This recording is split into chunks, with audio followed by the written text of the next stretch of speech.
untuk supaya kita bisa tetap efektif dan produktif menggunakan online working ini. Oke. Jadi kalau misalnya tools-nya tadi kan saya udah sebutkan beberapa ya. Jadi penguasaan terhadap tools ini basic. Jadi sesuatu yang kita harus mulai dari situ dulu. Halo Pinter People, apa kabar? Gimana nih hari-hari ini? Apakah udah bosen di rumah? Yang milih kerja di rumah pasti udah hitungan minggu ya. Kalau ada mendengar podcast episode kali ini, pasti para pendengar itu udah melakukan minimal 1 kali atau beberapa kali meeting online menggunakan aplikasi entah itu Zoom, Google Hangout, atau Skype, dan lain sebagainya lah. Nah, di Instagram juga lagi rame orang-orang posting story dari capturean video call mereka, meeting online mereka. Nah, itu lagi rame juga di Instastory. Nah, hari ini kita mau membahas topik ini. Bagaimana sih ketika kita bekerja, kita bisa tetap optimal dan efektif dalam proses diskusi, koordinasi, dan lain sebagainya. Nah, selain itu, kita juga akan belajar dari seorang narasumber yang sudah kita undang hari ini, yang dia itu sudah melakukan hal ini online working bahkan sebelum masa corona. Nah, kita perkenalkan namanya Diah Indawati. Halo Diah. Halo Jack, apa kabar? Baik, ya. Dia lagi di rumah ya pasti ini ya? Iya, di rumah aja. Lagi working from home juga. Oke, work from home ya. Oke. Nah, Diah boleh deh perkenalkan ke Pinter People Leadership, siapa sih Diah Indawati? Jadi nama saya Diah Indawati. Saya founder dan creative director dari Ciplesan Studio dan Shiny Living. Saya lulusan arsitektur UK Petra tahun 2016 dan saya mengambil Master of Design Strategy and Innovation di Melbourne di tahun 2017 dan baru saja lulus tahun kemarin 2019. Yeay, congrats ya. Fresh from the oven ini ya, sekarang udah master gelarnya. Sampai Jack menyusul segera ini ya. Oh oke, iya masih perjalanan panjang. Dia jadi kuliah terakhir di Australia ya berarti ya. Nah, sekarang lagi di Surabaya kok. Di Surabaya. Tapi hebatnya adalah dia ini waktu kuliah perusahaan tetap running gitu ya. Jadi begitu kuliahnya di luar negeri, tapi di Surabaya perusahaan di Plesign maupun Signea Living itu tetap running seperti biasa. Gimana tuh caranya?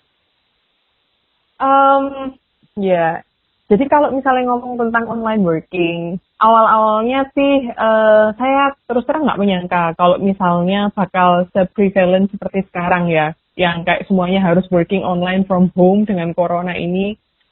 Tempo hari kita set up karena keterpaksaan. Jadi karena saya memang kan studi kan. Nah, jadi awalnya itu sebelum saya studi, saya berangkat kan tahun 2017.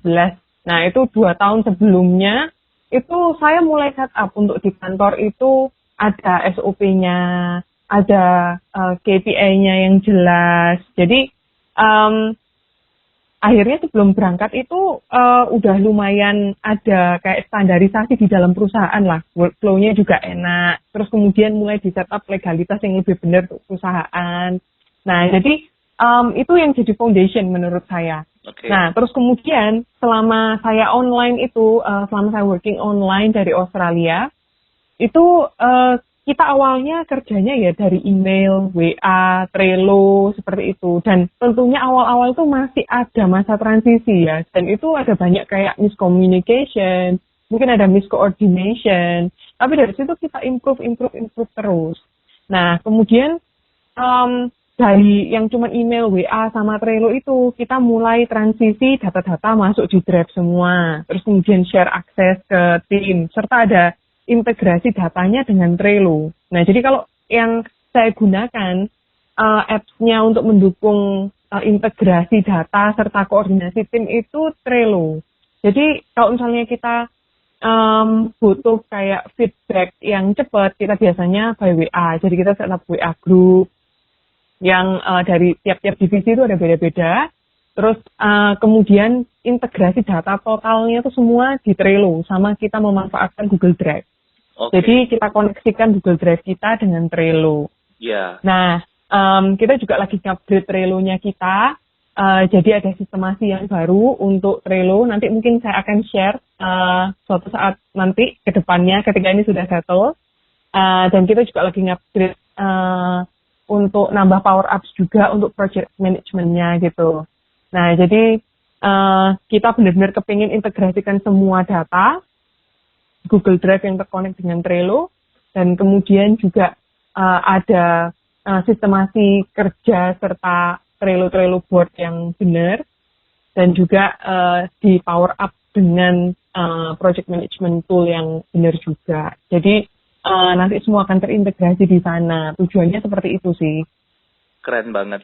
Jadi memang disesuaikan dengan tipe-tipe pekerjaannya, ya betul ya. Iya benar. Jadi ketika pekerjaannya membutuhkan feedback yang cepat, memakai WA, WhatsApp. Tipe untuk koordinasi yang lebih detail, yang membutuhkan database yang lebih besar size-nya dan lain sebagainya, itu pakai Google Drive. Dan kemudian ada Trello. Nah, Trello ini mungkin bagi aku sendiri masih asing, dan mungkin Pinter People beberapa juga kurang mengerti. Kalau sekarang ini lagi ngetren kan Zoom, yang dimana mereka bisa kayak meeting online atau kelihatan kayak video call conference gitu. Nah, apakah Trello itu seperti itu juga atau gimana dia?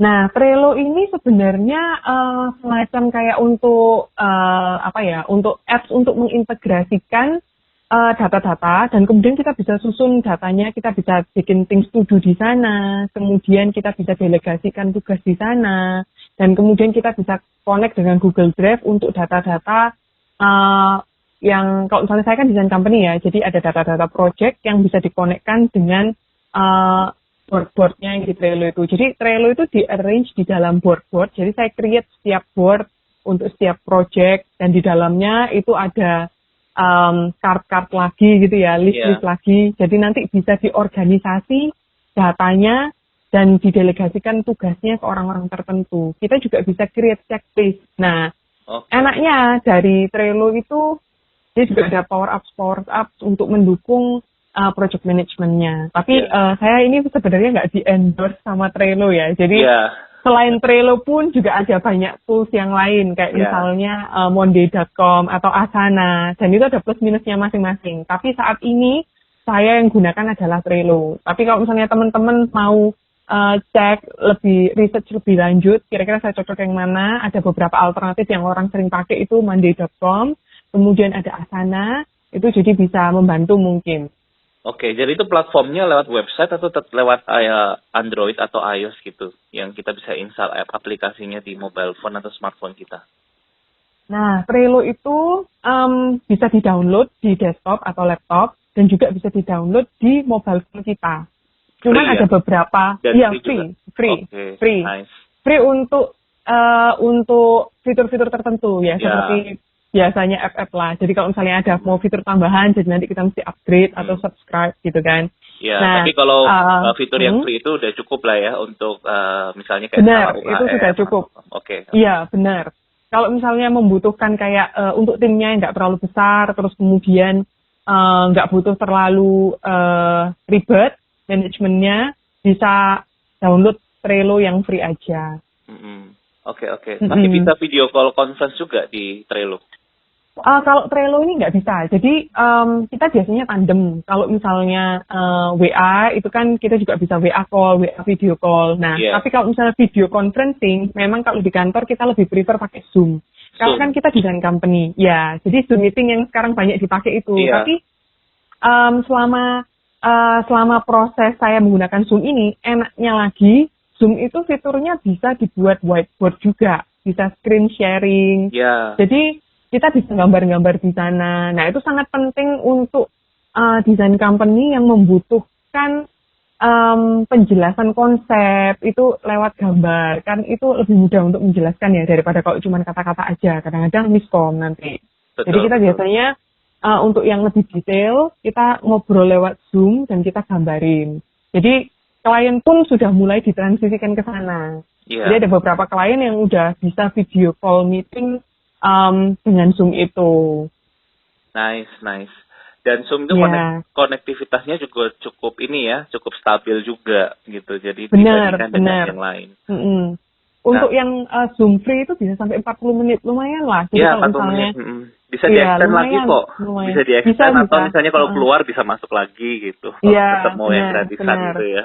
Heeh. Jadi kita biasanya kerja itu, kan kalau misalnya saya online, saya lagi di Australia itu, jadi kita Zoom meeting, anak-anak setup proyektor, terus kemudian ada Trello juga dibuka. Jadi anak-anak tuh sambil ngecekin Trello-nya sama bikin things to do-nya untuk masing-masing, sambil kita ngobrol di Zoom meeting itu.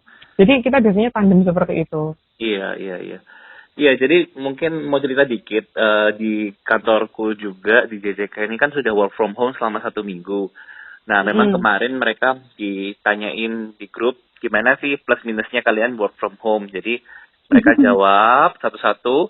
Nah, itu di situ tuh ada Iya. beberapa anak itu yang polanya tuh sama jawabannya. Jadi, Mm-mm. oh plusnya itu adalah nggak habis waktu di jalan, entah itu untuk meeting Bener, atau ke bener, bener. kantor. Jadi kerjanya Mm-mm. bisa lebih produktif, terus bisa lebih efektif, dan Mm-mm. mereka tuh merasa lebih fokus gitu kan.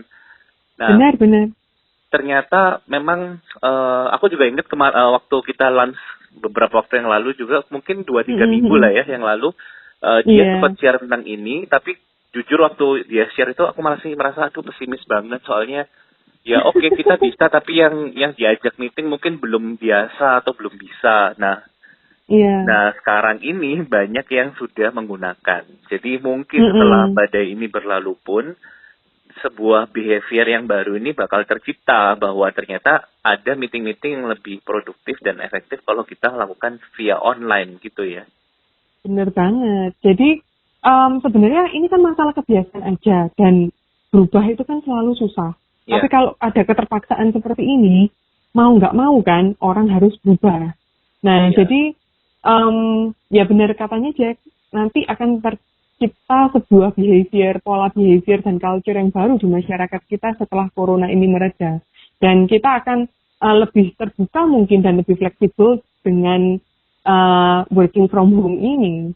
oke. Nah, dia dan di Plus Sign ini kan sudah melakukan duluan. Maksudnya sebelum Hmm, corona ini kan kalian sudah melakukan selama dari iya, 2017 ya sampai ya kurang lebih 2-3 tahun lah ya, kalian sudah terbiasa benar. menggunakan online working ini. Nah, Ya, pengen tahu dong hasilnya apa sih? Memang benar bisa produktif? Maksudnya ada nggak ukuran-ukurannya, atau memang oh ini Jack sebelum 2017 kita kerja yang cara jadul, terus cara yang online working hmm. ini itu bedanya apa sih memangnya? Oke, jadi kalau misalnya secara teknis bedanya kan sudah cukup jelas ya. Jadi kita pakai tools-tools itu dan kemudian pertemuan offline digantikan sama pertemuan online. Tapi kalau misalnya benefitnya dari tim saya merasa tim saya ini jadi semakin mandiri.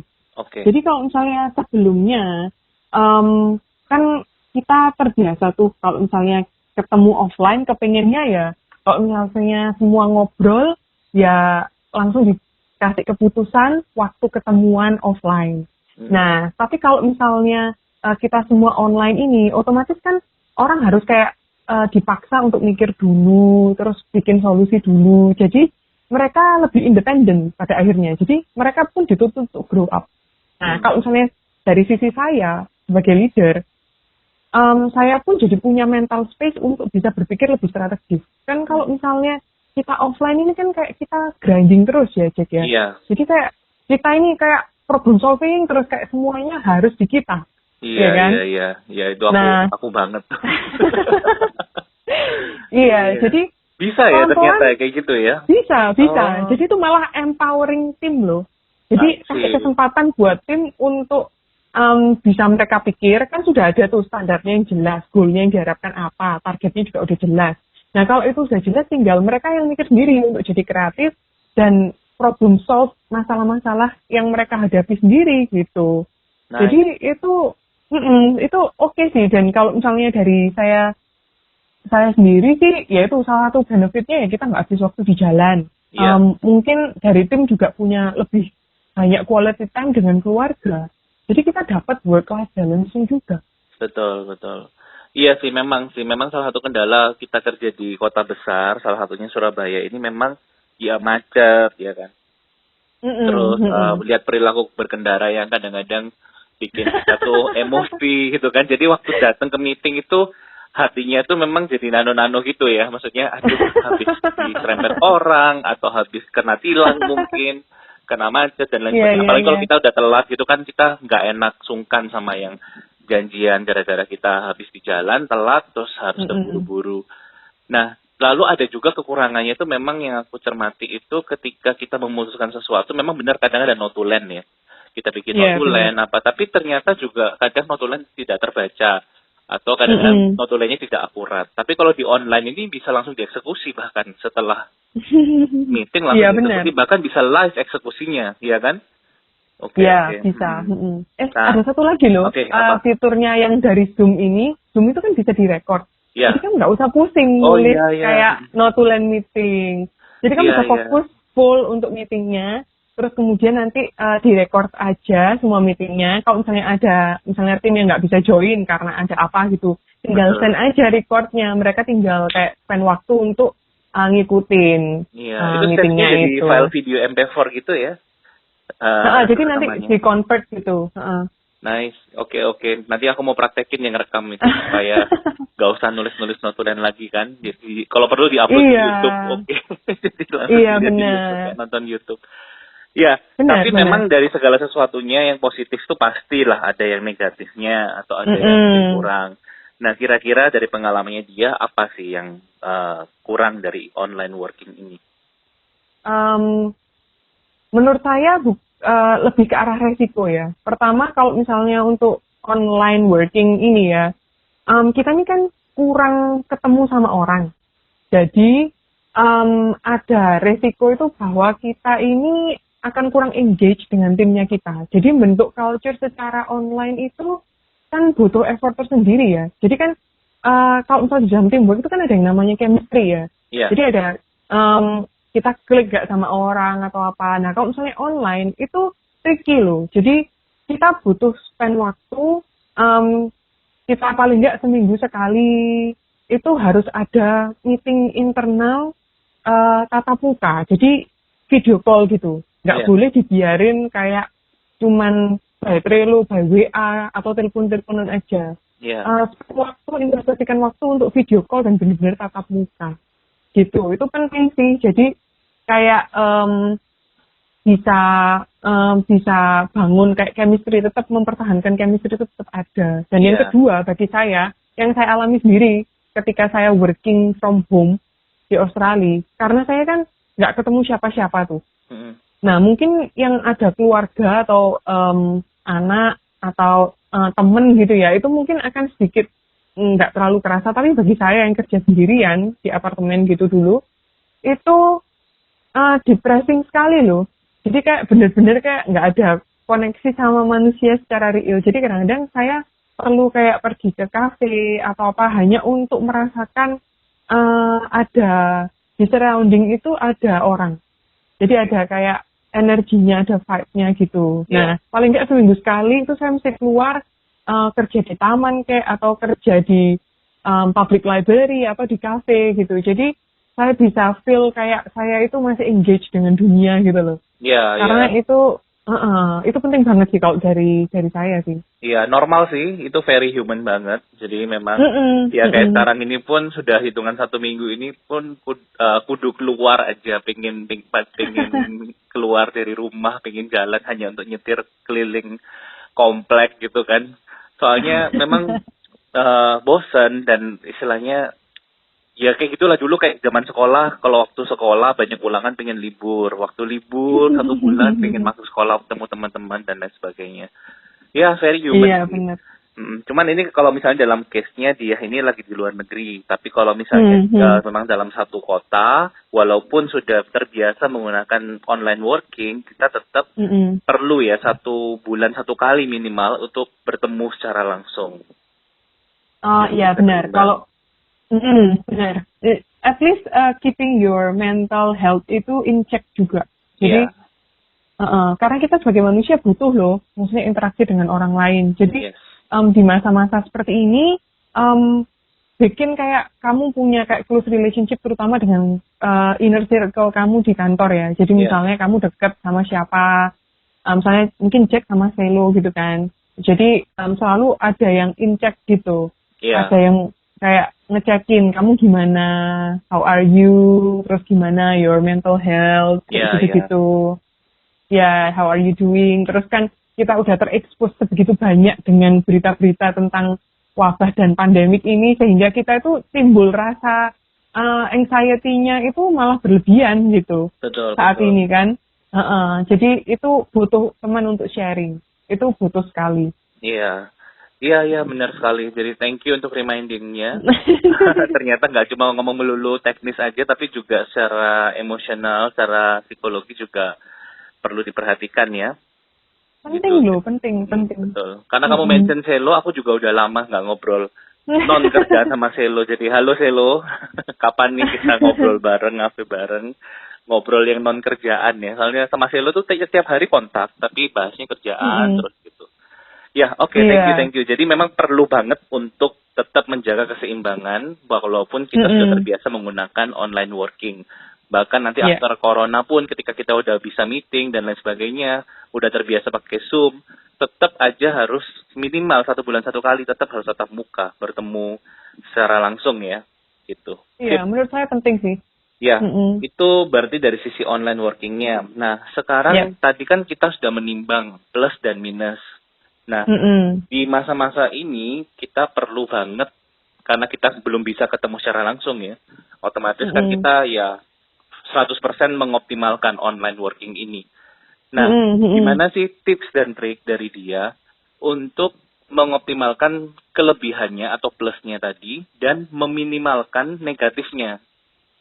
Nah, untuk supaya kita bisa tetap efektif dan produktif menggunakan online working ini. Oke. Jadi kalau misalnya tools-nya tadi kan saya udah sebutkan beberapa ya. Jadi penguasaan terhadap tools-tools ini basic.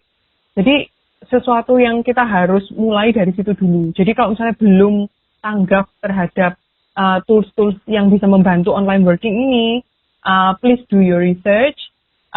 Kalau misalnya enggak, bisa starting dengan apa yang kita udah bahas tadi, Trello, Zoom, kemudian mungkin ya integrasi dengan WA, WhatsApp itu, dan kemudian email sama Google Drive. Nah, itu kayak basic tools-nya bagi saya. Nah, kemudian kalau misalnya untuk meminimalisasi resiko serta mengimprove benefit-nya, nah ini perlu, menurut saya ada beberapa hal yang perlu kita set up dulu. Mumpung kalau misalnya belum di set up di kantor atau bisnis kalian, mungkin ini adalah tips-tips yang mendasar. Yang fundamental yang fundamental. Fundamental, ya. Jadi kayak infrastruktur itu kayak tools tadi, penguasaan tools tadi itu sebenarnya termasuk infrastruktur. Nah, jadi kalau misalnya online tadi itu kapabilitas online-nya, yaitu berarti yang dari penguasaan tool-tool itu, dan juga kita mesti set up kalau misalnya perlu ada online subscription di drive tertentu. Jadi kan ada misalnya kayak Google Drive atau OneDrive itu kan ada subscription-nya. Jadi pastikan kamu punya multiple layers of data backup. Kalau misalnya kalian pekerjaannya berbasis data ya. Dan kemudian kalau misalnya infrastruktur yang offline, tentunya kita harus set di komputer kita, perlu dicek semua. Apakah komputernya udah ready, kapabilitasnya sudah oke enggak. Terus kemudian server-servernya. Terus kemudian jaringan internetnya bagaimana. Itu kan infrastruktur yang offline-nya, yang akan mendukung nanti online-nya. Tentunya nggak mungkin kita bisa set up online working yang benar kalau misalnya infrastruktur fisiknya itu nggak bagus juga. Jadi itu mendasar. Kemudian juga perlu ada clarity. Jadi kalau misalnya kita sudah punya infrastruktur yang benar, seringkali kita punya mesin, punya tools-tools ini, tapi nggak bisa digunakan dengan baik karena tidak ada clarity. Jadi job desk-nya apa, workflow-nya seperti apa, itu harus jelas. Jadi kejelasan dari sistem kerja, kejelasan dari standar yang diharapkan dari kerja itu seperti apa, deadline yang jelas, instruksi yang jelas dari setiap things to do, itu penting. Kemudian, kalau misalnya di kantor kita, sekalipun kita desain company, kita sudah ada setup kayak semacam KPI atau key performance indicator. Jadi setiap orang selain tahu goal-nya, job desk-nya, dia juga tahu kayak target yang diharapkan dari dia itu produktivitasnya sejauh apa, attitude-nya seperti apa. Terus kemudian ada clarity dari peraturan kerja. Sudahkah peraturan kerja kamu ditulis? Dan jangan hanya lisan saja, tapi harus ada peraturan kerja yang tertulis yang kemudian didistribusikan supaya orang lain tuh tahu, supaya tim itu tahu. Jadi aturan kerjanya gini loh, aturan mainnya tuh gini loh. Jadi itu harus di set up di depan. Dan sehingga itu kalau misalnya udah punya ini semua, beneran less drama. Jadi kita kan kerja kan berharapnya nggak terlalu banyak problem solve untuk hal-hal yang dramatis gitu kan ya. Yang tidak diperlukan lah ya istilahnya. Iya. Nanti kayak Pareto gitu kan, ada yang problem kecil malah ngefeknya ke secara keseluruhan. Padahal problem kecil itu tidak perlu terjadi ketika kita persiapkan dengan benar gitu ya.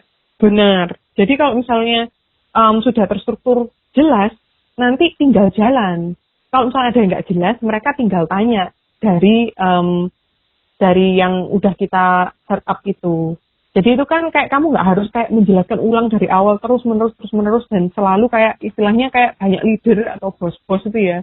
Itu yang selalu komplain kayak mereka nggak ngerti apa yang aku mau. Nah, tapi apakah kamu sudah mengkomunikasikan yang kamu mau dengan jelas? Nah, itu kadang-kadang yang jadi tantangan loh buat kita sebagai leader. Jadi komunikasinya ini kadang-kadang nggak jelas. Terus kemudian hal mendasar lainnya, itu kita perlu disiplin. Nah, disiplin itu terkait dengan disiplin diri dan juga tim secara keseluruhan. Jadi ada disiplin waktu serta disiplin fokus. Nah, disiplin waktu ini berbicara soal, aku akan mengalokasikan waktu sekalipun di rumah ya, itu ada jam sekian sampai jam sekian, itu saya set up untuk jam kantor. Jadi memang harus ditekankan juga, kalau misalnya jam kerja itu misalnya dari jam 8 sampai jam 5 gitu ya, let's say kalau di tempat saya, Sabtu kan libur, dari jam 8 sampai jam 5, hari Senin sampai Jumat, itu mereka tetap harus log untuk jam segitu, mereka harus standby di handphone, di email, di WA. Fast respon ya, jadi kalau di kontak. Benar, itu perlu, itu dan harus ditekankan. Kemudian masalah fokus. Fokus ini adalah, ini juga harus di-mention ketika meeting. Ini sulit banget di zaman sekarang ya, banyak distraksi. Iya, terutama dari sosial media atau game-game atau godaan untuk menonton episode selanjutnya dari drama Korea di Netflix. Benar. Iya, jadi itu butuh ada fokus di situ sih. Dan saya berusaha untuk nggak micromanage tim yang di kantor. Saya kasihin kebebasan.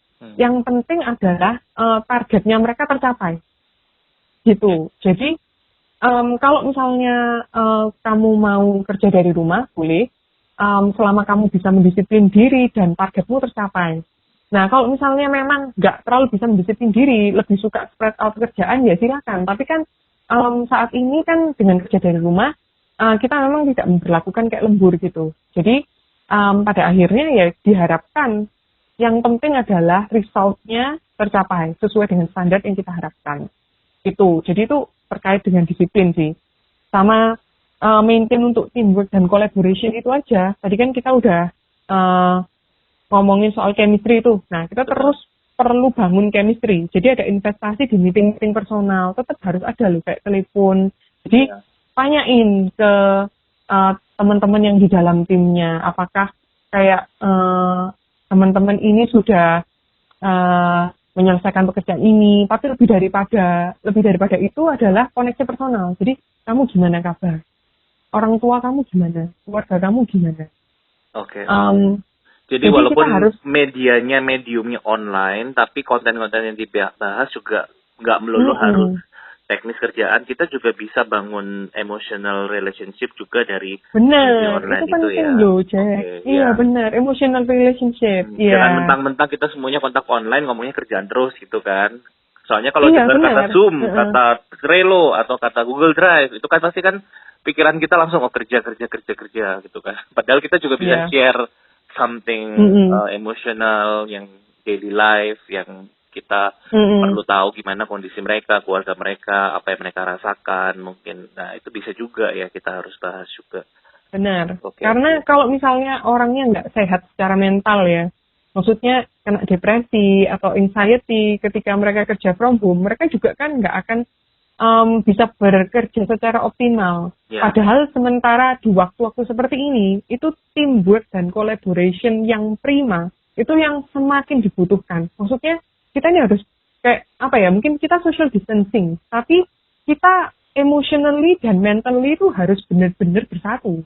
Kalau misalnya enggak, kita nggak akan bisa deliver produk. Apalagi di tengah situasi yang susah seperti ini kan, banyak supplier-supplier kita, banyak rekanan-rekanan kita, itu yang juga kayak mulai kayak ritme kerjanya itu agak melambat gitu. Karena ya mereka juga harus persiapan dengan lockdown misalnya ada, ataupun dengan COVID ini perlu ada hygiene lebih, ada rutin semprot disinfektan dan lain-lain.